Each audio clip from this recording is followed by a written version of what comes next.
3 వారాల క్రితం ఫైట్లో నాకు మజిల్ టైర్ అయింది. గ్రేడ్ 1 టైర్ రైట్ లెగ్లో. లెఫ్ట్ లెగ్లో మళ్ళీ దెబ్బలు తగిలాయి మొన్న.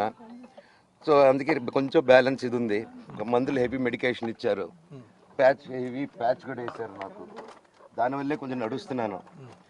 అండ్ ఇప్పుడు అందుకే రిక్వెస్ట్ చేసుకుని సార్ నాకు కొంచెం టైం ఇవ్వండి, పాప ఉంది, సెటిల్ చేసుకొని నేను వస్తాను సార్, కొంచెం సెట్ చేసుకొని అని పోలీసులు గారికి రిక్వెస్ట్ చేసుకొని ఇప్పుడు బయలుదేరుతున్నాను. సార్ మీ నాన్నగారు నిన్న ఒక ఆడియో రిలీజ్ చేశారు, అందులో చెప్తున్నారు మనోజ్ మద్యానికి సార్ దాని గురించే సార్ చెప్పాను. కామెంట్ పై ఏమంటారు? మద్యానికి బానిసై ఇలా ప్రవర్తిస్తున్నాడు, అందుకే నేను మనోజ్ విషయంలో సీరియస్ గా ఉన్నాను అని చెప్తున్నాను.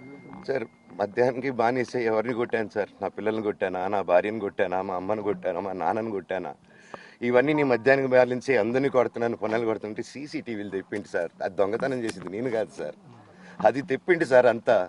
అప్పుడు మాట్లాడదాం సార్ మనోజా ఎవరా అని.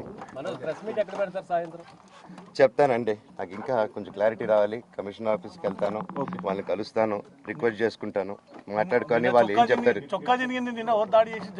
5:30కి మాట్లాడతానన్న. రంజిత్ అన్న, ఇంకా అన్న, సారీ అన్న, సూర్యం అన్న, సారీ అన్న.